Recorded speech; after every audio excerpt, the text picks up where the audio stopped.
Hello everyone, आप सभी का आपके अपने यूट्यूब चैनल पे स्वागत है। आई होप कि आप सभी की जो तैयारी अच्छी चल रही होगी। आज जो हम बात करने वाले हैं MZOE 003 की, जो एक्वाकल्चर है सब्जेक्ट का नाम। इसके 30 मोस्ट इंपॉर्टेंट क्वेश्चन देखेंगे अभी जून 2026 टर्म इन एग्जामिनेशन के लिए। सभी को ब्लॉक वाइज सभी का क्वेश्चन ऐड किया है। पिछले जो मैंने सेकेंड ईयर वालों के लिए MZO 009 का अपलोड किया था, उसमें मैंने ऑलमोस्ट सभी जो है ब्लॉक्स को टच किया था। उसमें भले ही 7 यूनिट लिखा है, लेकिन वो सभी ब्लॉक्स के क्वेश्चन हैं। ठीक है ना, ये नहीं समझिएगा बस 7 यूनिट तक कवर किया है। उसमें यूनिट वाइज भले ही लिख दिया गया है, लेकिन जो क्वेश्चन है सभी ब्लॉक्स को टच किया गया है। चलिए यहाँ पर देखिए, यहाँ पर मैंने ब्लॉक वाइज लिखा है। यहाँ पर देख सकते हैं बेसिक ऑफ एक्वाकल्चर और इंट्रोडक्शन प्लस इन्वायरमेंट से रिलेटेड यहाँ क्वेश्चन रहेगा। मोस्ट इंपॉर्टेंट क्वेश्चन पहले मैं आपको देती हूँ, देन उसके बाद उसके आंसर देती हूँ। ठीक है ना, तो क्वेश्चन यहाँ पर देख लीजिए, और कोई भी क्वेश्चन अगर मेरे से स्किप हो जाता है तो कोई भी क्वेश्चन आपको स्किप नहीं करना है, सभी को आपको करना है, सभी इंपॉर्टेंट है। जो भी अभी प्रीवियस ईयर क्वेश्चंस हुए हैं उनको भी आपको सॉल्व करना है। सभी मैंने most of the previous year question यहाँ पर ऐड किए हैं, लेकिन आपको जो बच्चे क्वेश्चन हैं उनको भी सॉल्व करना है, क्योंकि सब मोस्टली जो क्वेश्चन है ना PYQ ही रिपीट होता है। ठीक है ना, तो इसलिए आप सभी को क्या करना है, PYQ करते हुए इस क्वेश्चन को भी करना है। इसमें मैंने मोस्टली PYQ ऐड किया है, लेकिन फिर भी आपको PYQ कर लेना है। ठीक है, तो चलिए स्टार्ट करते हैं। क्वेश्चन फर्स्ट देख सकते हैं, what is aquaculture, explain it's scope in India. तो एक्वाकल्चर क्या है और इसका स्कोप क्या है इंडिया में, इसको एक्सप्लेन करना है। देन क्वेश्चन नंबर टू है वह explain different type of aquaculture, fresh water, brackish water और मैराइन वाटर। इन दोनों को तीनों को क्या करना है, एक्सप्लेन करना है। उसके बाद describe important aquatic resource use in aquaculture. कौन कौन से एक्वाटिक रिसोर्स हैं जो एक्वाकल्चर में यूज होता है आपको बताना है। What are the characteristics of water as a medium for aquatic life. Question number 6 है, explain physical chemical factor affecting water quality. देखिए बैक में बहुत ज़्यादा साउंड आ रहा है, उसको प्लीज़ इग्नोर करिएगा और मेरी बातों पे ध्यान दीजिएगा। ठीक है ना, आइए क्वेश्चन नंबर 6 पढ़ते हैं। What are the candidate species for aquaculture. उसके बाद give examples. And question number 7 है, explain river system and its components. Question number 8 है, what are the cold water fisheries and give example of Himalayan fishes. उसके बाद आगे बढ़ते हैं, अगला क्वेश्चन देखेंगे आप। अगला क्वेश्चन नंबर 9 है। क्वेश्चन नंबर 9 आप देख पा रहे हैं। क्वेश्चन नंबर 9 है, explain different traditional conventional aquaculture method. Question number 10 है, what are non conventional method, जिसमें बायोफ्लॉक आ गया, केज कल्चर आ गया, ये सब आपको क्या करना है, बताना है। क्वेश्चन नंबर 11 है, describe pond construction for aquaculture. Question number 12 है, what is raceway system in aquaculture. Question number 13 है, explain fish seed production and hatchery management. Question number 14 है, describe transport of fish seed. Question number 15 है, explain bund breeding method. And question number 16 है, what is the role of genetic in aquaculture. ठीक है, आगे बढ़ते हैं, अगला question देख सकते हैं, what are the nutritional requirement of fish. Question number 18 है, explain protein carbohydrate fat source in fish feed. Question number 19 है, what are vitamin and mineral role in fish nutrition. Question number 20 है, what is balance fish diet. Question number 21 है, explain common fish diseases and their control. Question number 22 है, what is the fish immunity. And question number 23 है, what is the importance of prebiotics in fishes. उसके बाद अगले question पे चलते हैं। अगला लास्ट 6 इंपॉर्टेंट क्वेश्चन है, explain economic of aquaculture. What factor affect fish market price. What is aquaculture marketing and cooperatives. Question number 27 है, explain environmental impact of aquaculture. ठीक है ना, तो आपने इतने क्वेश्चन देखे। आप बात करेंगे व्हाट इज एक्वाकल्चर एक्सटेंशन। अगला क्वेश्चन है 28 नंबर क्वेश्चन है, what is sustainable aquaculture. And question number 29 है what is aquaculture extension. And question number 13 है discuss feature prospect of aquaculture in India. तो देख सकते हैं यहाँ पर ये सारे क्वेश्चन आपके जो बहुत इंपॉर्टेंट है। आप हर क्वेश्चन के आंसर जो है यहाँ से देखेंगे डायग्राम के साथ। मैंने डायग्राम भी इसमें ऐड कर दिया है, तो डायग्राम भी देखते जाएंगे। आपको लिखना कैसे उसके बारे में बात करेंगे हम, ठीक है ना। अगर क्वेश्चन 2.5 नंबर का है तो आप 100 वर्ड लिख दो, इनफ है। अगर क्वेश्चन 5 मार्क्स का है तो 200 वर्ड लिखो विथ डायग्राम, ठीक है ना। डायग्राम के साथ 200 इनफ है। और क्वेश्चन 10 मार्क्स का है तो 500 वर्ड विद डायग्राम, ठीक है। तो सभी में डायग्राम इंपॉर्टेंट है, इसलिए हर एक क्वेश्चन का जो है डायग्राम मैंने यहाँ पर आपको प्रोवाइड किया है। बिना डायग्राम के या फिर कह सकते हैं स्केच करें या फिर ट्री डायग्राम बनाए, जो जैसे भी बनाना है कुछ ना कुछ मैंने इसमें ज़रूर ऐड किया है। तो आप भी इसको अपने जब भी आंसर करोगे तो उसमें लिखना ज़रूर। इससे क्या होता है कि आंसर जो मार्किंग सिस्टम है अच्छा खासा मिल जाता है आपको, ठीक है। क्वेश्चन नंबर फर्स्ट देखेंगे what is aquaculture explain it scope in India. तो एक्वाकल्चर क्या है देख लेते हैं। एक्वाकल्चर इज अ फार्मिंग, देख सकते हैं यहाँ पर एक्वाकल्चर क्या है। इसको थोड़ा जूम कर लेते हैं, ठीक है। आई होप कि आप सभी को दिख रहा होगा। तो यहाँ पर एक्वाकल्चर क्या है। एक्वाकल्चर है aquaculture is a farming of aquatic organism such as fish, shellfish, molluscs, crustacean and aquatic plant in control और सेमी कंट्रोल कंडीशन। इसे क्या कहेंगे, एक्वाकल्चर कहेंगे। यानी किसी control in semi control condition में जब हम एक्वाटिक ऑर्गेनिज्म जैसे कि फिश, सेलफिश हो गया, मोलस्कस हो गया, क्रस्टेशियन का हो गया, कल्चर करते हैं या फार्मिंग करते हैं, उसे क्या कहते हैं, एक्वाकल्चर कहते हैं। इट इन्वॉल्व ब्रीडिंग, इसमें क्या क्या हो सकता है, फार्मिंग में क्या क्या इन्वॉल्व है। ब्रीडिंग भी हो सकता है, रियरिंग भी हो सकता है, हार्वेस्टिंग भी हो सकता है of this organism in pond, tanks, cages, raceways, pans and other water body. It is also called water farming. I hope आप इतना समझ में आएगा। तो what is aquaculture, you understand it. What is scope of aquaculture in India, देख सकते हैं एकदम हेडिंग वाइज है। फूड सिक्योरिटी प्रोवाइड, देखिए क्या क्या स्कोप है। तो आपके स्कोप ऐसे ही नहीं लिख देना है, बीच में एक्वाकल्चर स्कोप लिखना है, एक्वाकल्चर स्कोप लिखना है, स्कोप देन हर का क्या करना है, ऐसे ऐसे कर कर आपको एक डायग्राम बनाना है, ट्री डायग्राम या चार्ट बनाना है, और फिर उसका लिखना है, फिर लिख देना फूड सेफ्टी। या फिर ऐसे भी कर सकते हैं आप, एक्वाकल्चर लिखिएगा, एक्वाकल्चर लिखिएगा, फिर उसके बाद जो है उसके स्कोप लिखिएगा, एक्वाकल्चर स्कोप, और देन उसके इतने सारे पॉइंट बनाने। तो ट्री डायग्राम बनाए, सर्कल डायग्राम बनाए, जो भी बनाए, लेकिन डायग्राम जरूर बनाए, इससे नंबर अच्छे खासे मिलेंगे, ठीक है ना। तो यहाँ पर देखेंगे क्या क्या स्कोप है इंडिया में। फूड सिक्योरिटी का है, एम्प्लॉयमेंट का है, फॉरेन एक्सचेंज का है, यूटिलाइजेशन ऑफ रिसोर्सेज का है, इकोनॉमिक ग्रोथ है, सस्टेनेबल डेवलपमेंट है, और स्कोप ऑफ फॉर इनोवेशन है। तो बहुत सारे देख रहे हैं स्कोप है। और बाकी यहाँ पर डायग्राम आप देख सकते हैं, एक्वाकल्चर के स्कोप देख सकते हैं, बहुत सारे हैं। एक्वाकल्चर ये हो गया आपका, स्कोप देख रहे हैं, एक मिनट। तो यहाँ पर जो है आप जो है स्कोप देख पा रहे हैं, बहुत सारे स्कोप आपको दिख रहे हैं, ठीक है ना।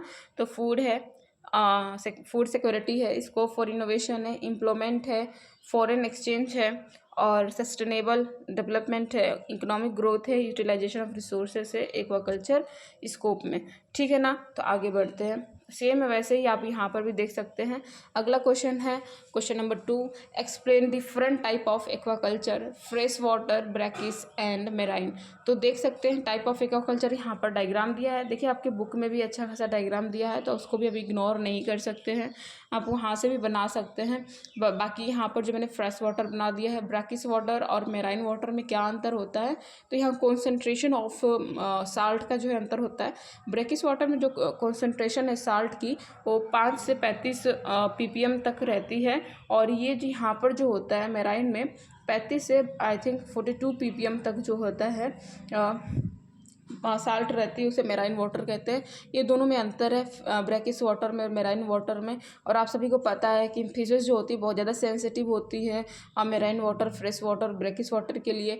आपको पता है कि अगर हम मेराइन वाटर फिशेस को फ्रेश वाटर फिशेस में रख देंगे तो तुरंत क्या हो जाएंगी, एक्सपायर कर जाएंगी। वहीं हम फ्रेश वाटर को मेराइन या ब्रैकिस वाटर में डाल दें तो भी एक्सपायर कर जाएंगी due to the excessive osmoregulation या फिर ऑस्मोसिस प्रोसेस, ठीक है ना। तो ये सब जो प्रक्रिया है, इसीलिए हम लोग को जानना है कि फिशेस कैसी हैं, फ्रेश वाटर है, ब्रैकिस है, मैराइन है, और फिर उसके बाद जो है उनका कल्चर करना है और कैसे कल्चर किया जाता है आप देख सकते हैं। अब ब्रैकिस वाटर में क्या क्या रख दिया यहाँ पर, स्टडीज है, बैक वाटर है, लेगून है, ब्रैकिस पोंड है। उसमें जो फिशेस जो होती हैं ब्रैकिस वाटर की जो है, मुलेट है, मड क्रैप है, मिल्क फिश है और श्रिम्प है। वहीं राहू, केटला, अम्ब्रिगला एंड टाइलेपिया और पेंगेसिस, ये सब जो फिशेस हैं फ्रेश वाटर फिशेस हैं। यहाँ कास्टल एरिया, बेस और ओपन सी जिसे केज या पेन या राफ्ट कहते हैं, ये सब किस में है, मैराइन एक्वाकल्चर में आते हैं। इसमें जो फिशेस हैं सी बास है, ग्रुपर्स है, श्रिम्प है, वेस्टर है और सीवीड्स है। तो कुछ फिशेस जो होती हैं, जो एक टाइम ऐसा होता है कि जब उनको कह सकते हैं कि मैच्योर हो जाती हैं तो ब्रैकिस वाटर में रहती हैं, बाकी उनको स्पॉमिंग करने के लिए फ्रेश वाटर की ज़रूरत होती है। तो ऐसी फिशेस होती हैं, तो उनको भी दोनों में आती हैं नहीं, तो उनको भी आप देख लेना। बाकी यहाँ पर जो है सब कुछ मैंने लिख दिया है, आप पढ़ लेना।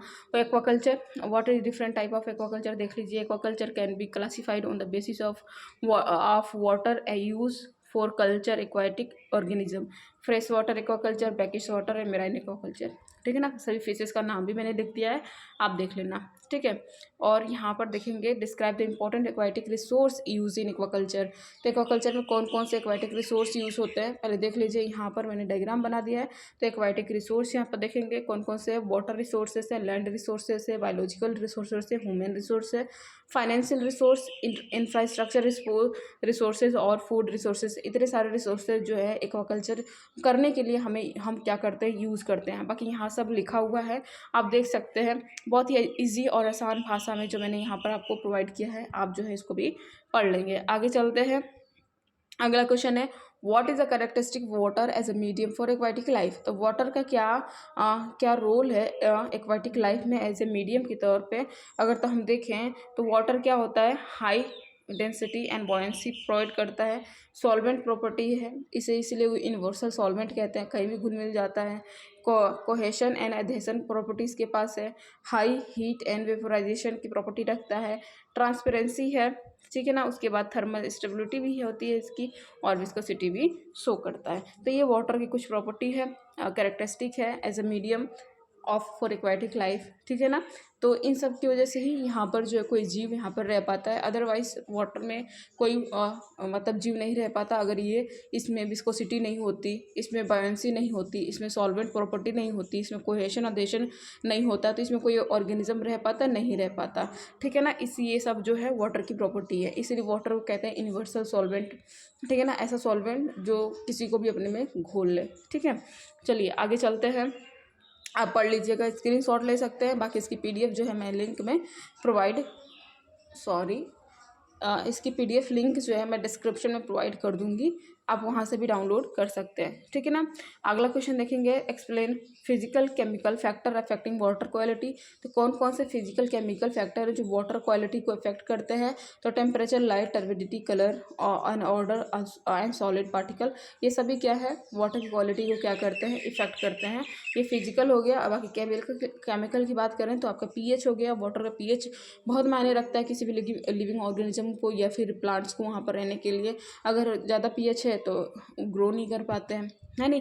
और ज़्यादा पीएच का मतलब एसिडिटी ज़्यादा है, और बेसिडिटी भी ज़्यादा हो तो भी ऑर्गेनिज्म के लिए क्या होता है, कहीं ना कहीं जीवन यापन करने के लिए मुश्किलें पैदा करता है। उसके बाद ऑक्सीजन डिमांड कितनी है, किसी वाटर बॉडी की कितनी डिजॉल्व ऑक्सीजन उसमें कितनी है, और उसमें बैक्टीरिया कितने हैं, ये सब बहुत मायने रखता है। और इसमें कार्बन डाइऑक्साइड की मात्रा कितनी है, अमोनिया कितनी है, नाइट्राइट की कितनी है, ये सब जो है वाटर की क्वालिटी को अफेक्ट करता है। एल्केनिटी, हार्डनेस, सैलिनिटी या फिर न्यूट्रिएंट लाइक NP, ये सब क्या है, केमिकल है जो इफेक्ट करते हैं वाटर की क्वालिटी की। तो यहाँ पर जो है सभी को मैंने लिख दिया है, आप जो है पढ़ लेना। Temperature, light, turbidity, colour, solid. आप लोग को भले लग रहा है कि बहुत छोटा छोटा दिया है, लेकिन हम सच में बताएं तो ये बहुत ही आपको बहुत शॉर्ट नोट है और बहुत ही अच्छा है। अगर आप ऐसा लिखते हैं ना तो बाय गॉड आपको बहुत अच्छा नंबर मिलने वाला है, ठीक है ना। तो ये मत जाइएगा कि बहुत कम दिया है, ये बहुत, जब लिखने बैठेंगे ना 2 घंटे का टाइम रहता है।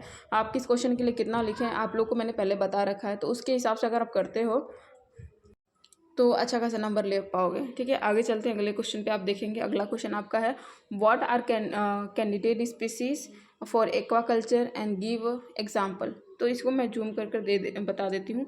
ये जो मैंने PDF ओपन कर रखा है ना, ये ब्राउज़र में, इसलिए आपको थोड़ा धुंधला धुंधला दिख रहा है, लेकिन जब आपको PDF मिलेगी ना तो उसमें कोई भी धुंधलापन आपको नहीं दिखेगा, आप क्लियर कट आपको PDF मिलेगी। ठीक है ना। तो चलिए यहाँ पर देखते हैं, आंसर देखेंगे कि what are candidate species for aquaculture. तो कौन कौन सी स्पीसीज एक्वाकल्चर के लिए अच्छी होती हैं। तो यहाँ पर सारी स्पीसीज जो होते हैं मैंने नाम दे दिया। फ्रेश वाटर की देख सकते हैं, राहूट, केटला, विग्रिला, कॉमन कार्प हो गया और टेलिपिया हो गए, सभी के साइंटिफिक नेम भी लिखे हुए हैं। ब्रैकिश वाटर के देख सकते हैं, मिल्क फिश है, मुलेट है, सी बास है, पम्बोनो है, तो ये सब देख लीजिएगा। मैरीन वाटर के ग्रुपर है, स्नैपर है, कोबिया है और सेलफिश में देखेंगे आप तो ये प्राउन है, क्रैप है, ओएस्टर है और मसल्स है, मूसल है। ठीक है ना। तो यहाँ पर देख सकते हैं ये सब जो हैं फिशेस है जो फ्रेश वाटर के लिए या फिर एक्वाटिक के लिए एज ए कैंडिडेट हम लोग क्या करते हैं, यूज़ कर देते हैं। कैंडिडेट मतलब कि फ्रेश वाटर कल्चर के लिए जो फिशेस हैं उनका नाम। ठीक है। तो आगे देख सकते हैं कि ये सब क्या है, the candidate species are those aquatic organism which are suitable for farming in a particular region because of their fast growth, high survival rate, adaptation of to local condition, good market demand। तो यहाँ पर देख सकते हैं ideal quality of candidate species क्या होनी चाहिए, fast growth होनी चाहिए, अर्ली मैच्योरिटी होनी चाहिए, हाई फेकेंडिटी होनी चाहिए, इजी ब्रीडिंग होनी चाहिए, रेजिस्टेंस टू डिजीज होना चाहिए, एडेप्टेबिलिटी जो होती है कल्चर के लिए अच्छी होनी चाहिए और गुड फीड कन्वर्सेशन एफिशिएंसी होनी चाहिए, high market demand and economic values होनी चाहिए। तो यहाँ पर ये सब देख सकते हैं आप। ठीक है ना। उसके बाद एग्जाम्पल है fresh water, brackish, marine and shellfishes के एग्जाम्पल यहाँ पर देख सकते हैं। आगे बढ़ते हैं अगले क्वेश्चन पे। अगला क्वेश्चन है what are candidate sorry repeat हो गया, सॉरी क्वेश्चन रिपीट हो गया। ठीक है ना। हालांकि आंसर की जो लिखने का तरीका है आप देख सकते हैं अलग अलग है। ठीक है, हालांकि क्वेश्चन रिपीट हो गया था। ठीक है, अगला क्वेश्चन देखेंगे, explain river system and it's component. ठीक है, तो रिवर सिस्टम क्या होते हैं, उसके कंपोनेंट क्या होते हैं आप देख सकते हैं। तो ए रिवर सिस्टम क्या है, देखिए, a river system is a network of stream and river that flow toward a common outlet such as lake, sea, ocean, and it is a dynamic system that support diverse aquatic life and provide water for domestic agriculture and aquaculture for process purposes. तो यहाँ पर देख सकते हैं इतने सारे जो है आप देख पा रहे हैं। इसे रिवर की अगर रिवर की कंपाउंड की बात करते हैं, कंपोनेंट ऑफ रिवर की बात करते हैं, तो यहाँ पर देख सकते हैं पहले जो कंपोनेंट होता है रिवर का आप देखेंगे, सोर्स है जहाँ से रिवर निकलती है, देन ट्राइब्यूटरीज होती हैं जहाँ से रिवर निकलती है, और बाय द साइड मान लीजिए कि कोई जगह रहती है उसे क्या कहते हैं, ट्रिब्यूटरीज कहते हैं, जहाँ से रिवर होते हुए आती है। देन मेन चैनल होता है उसका, और बाकी देख सकते हैं यहाँ पर जैसे आती है प्लेन में आती है तो इसे मिडो प्लेन कहते हैं, और फिर उसके बाद डेल्टा बनाती है, स्ट्रीट्स बनाती है और समुद्र में मिल जाती है। तो ये इसके और कुछ जो है इसके छोटे छोटे साइड्स जो होते हैं सिर्फ फाइलो इंडियंस कहते हैं। तो ये जो है रिवर की कुछ पार्ट है और सभी पार्ट को यहाँ पर एक्सप्लेन भी किया गया है, देख सकते हैं। द स्मॉलर स्ट्रीम और river that flow into the main river. तो ये सब जो होती है सोर्स पहले देख लेते हैं एक मिनट। तो सोर्स क्या होता है, यहाँ पर सोर्स देखेंगे तो सोर्स क्या है, जहाँ से रिवर निकली है। ट्रिब्यूटरीज क्या होती है, जो अभी सॉरी द स्मॉलर स्ट्रीम जो होती है और river that flow into the main river. ठीक है ना। तो ये थोड़े बहुत निकल जाती है या फिर इसमें ऐड हो जाती है। मेन चैनल्स क्या होता है, जो प्रिंसिपल स्ट्रीम है जैसे कि जो आपके सोर्स से निकली हुई है उसको क्या कहेंगे, मेन चैनल कहेंगे। कन्फ्लुएंसेस आप देख सकते हैं, द पॉइंट वेयर टू और मोर रिवर और स्ट्रीम मीट और ज्वाइन टुगेदर। वाटर सेड क्या होता है, वाटर सेड या फिर ड्रेनेज बेसिन क्या होता है, area of land that rain water into the river system. Flood plain क्या होता है, फ्लड प्लान क्या होता है, the flat land adjusted to the river channel that get flooded during high discharge. ठीक है ना। तो ये सब क्या होते हैं, फ्लोट लैंड होता है, यानी कि बाढ़ वाले क्षेत्र होते हैं। मेंडर क्या होता है? The wider curve formed in the middle and lower course of the river. और डेल्टा क्या होता है? जहाँ वेयर द रीजन और हिस्ट्री से where the river meet to the sea और ओशियन एंड डिपोजिट सेडिमेंट, उसे क्या कहते हैं? डेल्टा या हिस्ट्रीज कहते हैं। तो हिस्ट्रीज हमेशा पूछता है शॉर्ट नोट के लिए। तो हिस्ट्रीज क्या है? जहाँ पर ऐसा पानी जहाँ पर नदी का और समुद्र दोनों का पानी मिलता है उसे क्या बोलते हैं? हिस्ट्रीज बोलते हैं, याद रखिएगा। आगे अगर बढ़ते हैं तो what are cold water fisheries? Give example of Himalayans. तो आप जो है कोल्ड वाटर फिशेस क्या होती हैं और हिमालयन फिशेस का जो है एग्जांपल पूछा गया है। तो आप जो है इसको आई होप आप बता लोगे। तो एग्जांपल देख सकते हैं हिमालयन फिशरीज की, यहाँ पर जो है एग्जांपल देख सकते हैं आप। सारे एग्जांपल को ऐड किया गया है। और आइडियल कंडीशन क्या होती है कोल्ड वाटर फिशरीज की, ये भी यहाँ पर लिख दिया गया है, पूरे डायग्राम के साथ आपको प्रोवाइड किया जा रहा है। ठीक है ना। एग्जाम्पल भी यहाँ पर लिखा है, डायग्राम भी वहाँ पर। तो आपको फिशेस के डायग्राम भी बनाने हैं, ऐसे नहीं कि आपको फिशेस की डायग्राम नहीं बनाने हैं, आपको जो है डायग्राम भी बनाने हैं ताकि आपको अच्छा नंबर मिल जाए। ठीक है। तो यहाँ पर देख सकते हैं और इसको आप स्क्रीनशॉट भी ले सकते हैं। इसको मैं छोटा कर देती हूँ, आप यहाँ से भी इसको क्या कर सकते हैं? पढ़ सकते हैं। और बाकी जो है स्क्रीनशॉट भी ले सकते हैं। बाकी मैं पीडीएफ जो है आपको प्रोवाइड कर दूंगी। अगर पीडीएफ डाउनलोड नहीं होता है तो आपके नेटवर्क की स्पीड की रीज़न हो सकता है। बाकी जो है पीडीएफ में कोई इशू मेरी तरफ से नहीं रहता है, नेटवर्क स्पीड में कोई प्रॉब्लम रही होगी, इसीलिए जो है डाउनलोड होने में टाइम लग सकता है। ठीक है ना। तो आप लोग जो मैसेज करते हैं कि मैम नहीं हो रहा है, तो आप लोग थोड़ा सा स्पीड जो है अपनी नेटवर्क की इधर उधर घूम घाम कर जो है डाउनलोड कीजिएगा तो हो जाएगा। ठीक है। तो यहाँ पर देख सकते हैं अगला question, explain the different traditional conventional aquaculture method. तो यहाँ पर आप जो देख पाएंगे सभी जो है क्या क्या एक्वाकल्चर के क्वेश्चन नंबर कौन से 9 है, explain different traditional aquaculture method. तो यहाँ पर जैसे एक ट्रेडिशनल बोले, क्लासिकल बोले या कन्वेंशनल बोले, तो क्या क्या हमारे ट्रेडिशनल मेथड है जिसको एक्वाकल्चर में हम यूज़ करते थे। यहाँ पर देख सकते हैं टाइप है एक्सटेंसिव सिस्टम, सेमी इंटेंसिव और पॉलीकल्चर सिस्टम। तो ये सारे कल्चर हैं जो हम ट्रेडिशनली यूज़ करते थे, इसके एडवांटेजेस देख सकते हैं। बाकी यहाँ पर जो है आपका डायग्राम भी, पॉलीकल्चर क्या होता है आप देख सकते हैं, बहुत सारे अलग अलग फिशेस को, क्योंकि अलग अलग फिशेस अलग अलग स्पेस में रहती थी वाटर के, जैसे सरफेस ट्वेलर हो चुकी हैं, जो सरफेस पे कॉलम है जो बीच में और बॉटम जो एकदम नीचे रहती थी, तो उनके अनुसार जो है फिशेस को, बहुत सारे फिशेस को एक साथ कल्चर किया जा सकता था। इसीलिए इसको क्या बोला जाता है? पॉलीकल्चर पॉन्ड सिस्टम कहा जाता है। बाकी यहाँ पर जो है आप सभी देख सकते हैं। डायग्राम जरूर बनाइएगा, ठीक है ना। डायग्राम मस्ट भी इंपॉर्टेंट है किसी भी एग्जाम में। आप इसके स्क्रीनशॉट भी ले सकते हैं। कोई बताने वाली चीज़ नहीं है, इतना हार्ड तो है नहीं कोई समझाने वाली चीज़ हो, इसीलिए जो है आप देख सकते हैं। अब यहाँ पर क्वेश्चन है what are non conventional method, जैसे बायोफ्लॉक क्या होता है, केज कल्चर क्या होता है, ठीक है ना। ये सब नॉन कन्वेंशनल है। नॉन कन्वेंशनल का मतलब होता है कि नॉन क्लासिकल यानी मॉडर्न हो गया। तो यहाँ पर देख सकते हैं मॉडर्न कल्चर क्या है, यहाँ पर देख सकते हैं टेक्नोलॉजी बेस्ड होता है ये, ठीक है ना।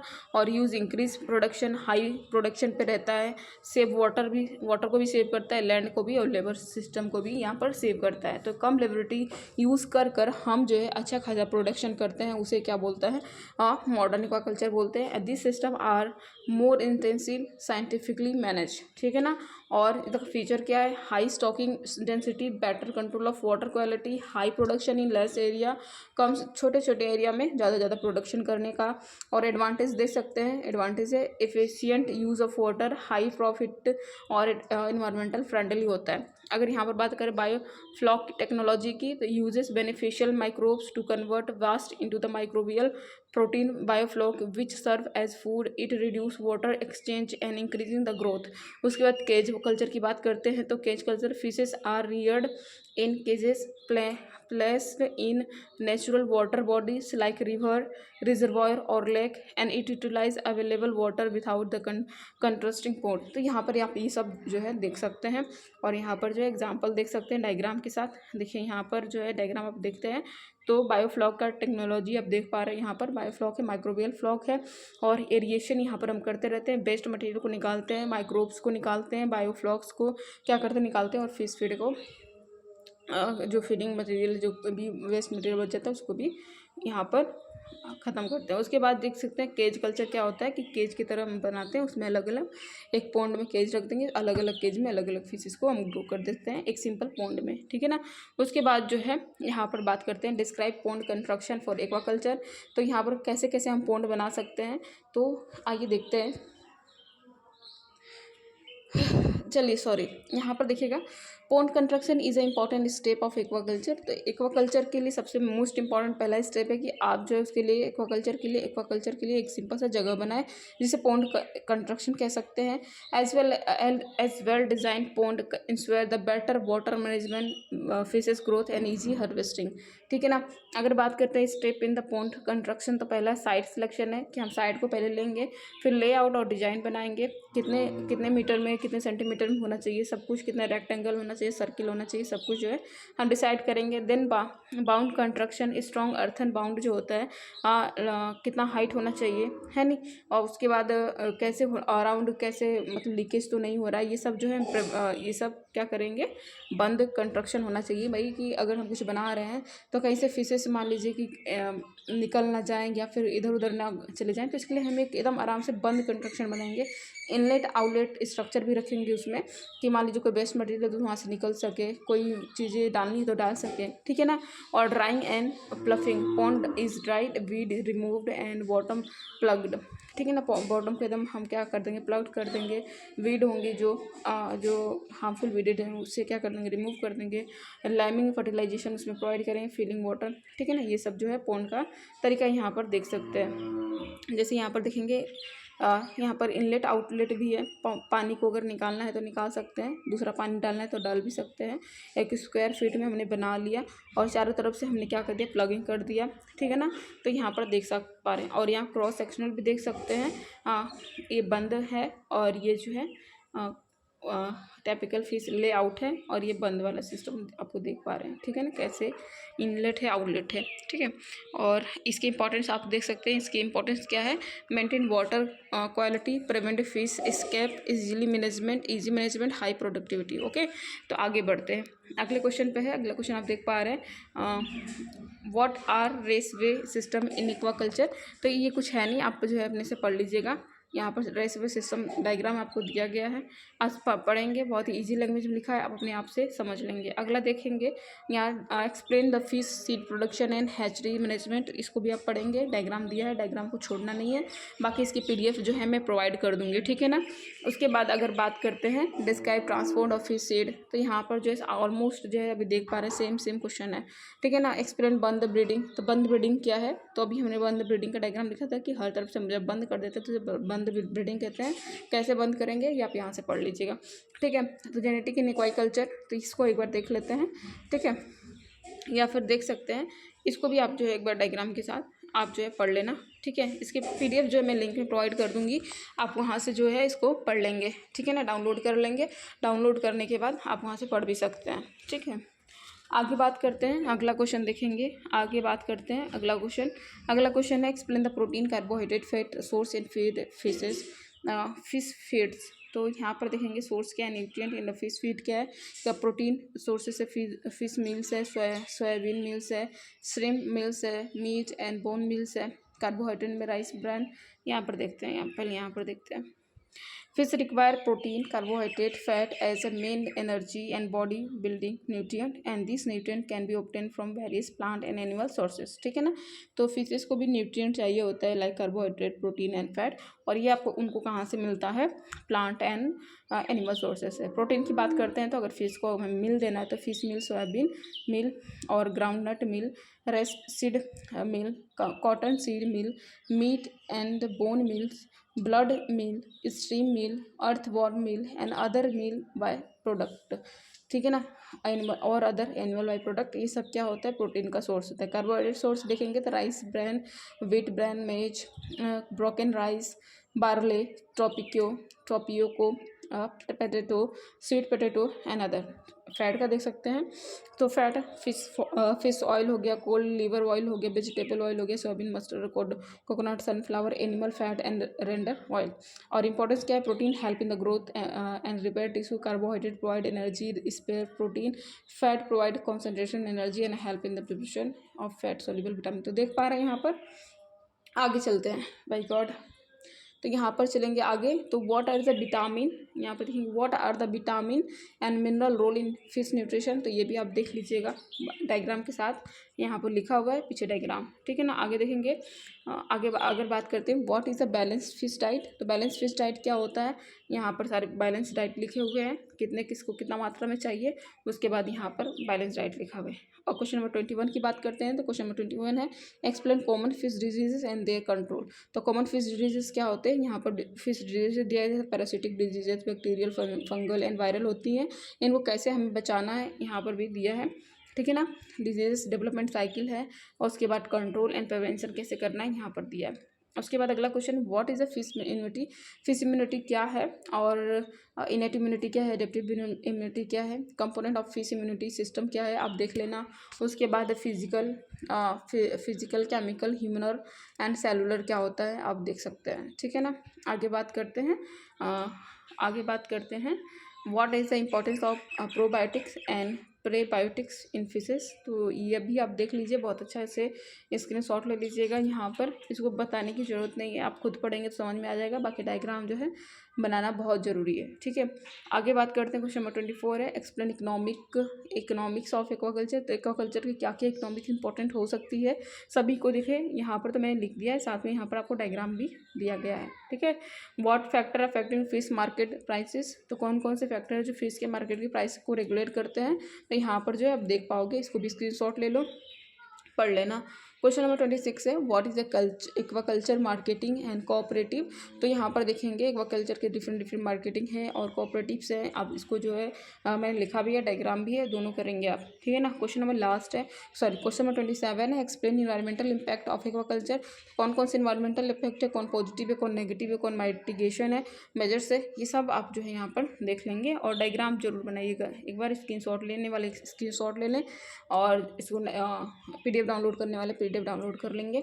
आगे चलते हैं, what is the sustainable aquaculture. Sustainable aquaculture क्या है देख सकते हैं, और इसके क्या क्या इस साइकिल होती है, कैसे साइकिल होती है, यहाँ पर देख सकते हैं। आप क्या कर लोगे, इसको स्क्रीनशॉट ले लो, और डायग्राम भी PDF भी अब मैं प्रोवाइड कर दूँ कि वहाँ से पढ़ सकते हैं। क्वेश्चन है 29 what is aquaculture extension. Aquaculture extension क्या है, एक्सटेंशन प्रोसेसेस क्या है, मैंने स्टेप बाय स्टेप सारे प्रोसेसेस है। पहले रिसर्च होगा, फिर एक्सटेंशन एजेंसी होगी, फिर ट्रांसफ़र टू द फार्मर, फिर एडॉप्शन बाय फार्मर होगा, फिर इम्प्रूव्ड लाइवलीहुड होगा। तो ये सब जो होते हैं स्टेप होता है। और रोल ऑफ एक्सटेंशन क्या होता है, educator farmer, improve skill, reduce losses, increase income and promote sustainability, ये सब जो होते हैं इसके एक्सटेंशन के रोल होंगे। And last question of this subject is discuss the future prospect of aquaculture in India, ठीक है ना। तो फ्यूचर प्रोस्पेक्ट क्या क्या हो सकते हैं एक्वाकल्चर के इंडिया में, तो यहाँ पर देख पाएंगे। इसको हम पढ़कर बात करते हैं। Aquaculture has very bright future in India due to the rising demand for fish, limited capture fisheries and availability of vast water resources. It can play a key role in food security, employment generation, export earning and rural development. Economic अगर बात करते हैं तो पहला जो है इसका role क्या हो सकता है, growth potential. India has river, reservoir, pond, lake, tank, blackish water and marine area suitable for farming. Government aim to increase fish production through the various scheme and policies. Scope for both inland and marine aquaculture is huge. जैसे technical advancement की बात करते हैं तो development of quality seed through advance hatcheries, use of modern feed, probiotic, bioflux and RAS, the automation, aerator, sensor, mobile app, improve productivity, species diversification, culture of high value species like shrimp, panguisis, tilapia, sea bass, cobia, groupers, ornamental fish, freshwater pound and molluscous farming have good scope. Question आगे अगला point है 4th देख सकते हैं, integrated and sustainable farming. Integrated farming system fish rice, fish ducks, fish horticulture, increasing the income and resource use, eco friendly practices, reduce environmental impact, ठीक है। आगे देख सकते हैं यहाँ पर अगला पॉइंट है, सभी पढ़ लेंगे, बहुत ही यहाँ पर डायग्राम दिया है, सभी का डायग्राम मैंने ऐड किया है, तो डायग्राम नहीं छोड़ना है, ठीक है ना। जैसा दिया है वैसा भी आप कर सकते हैं, ठीक है।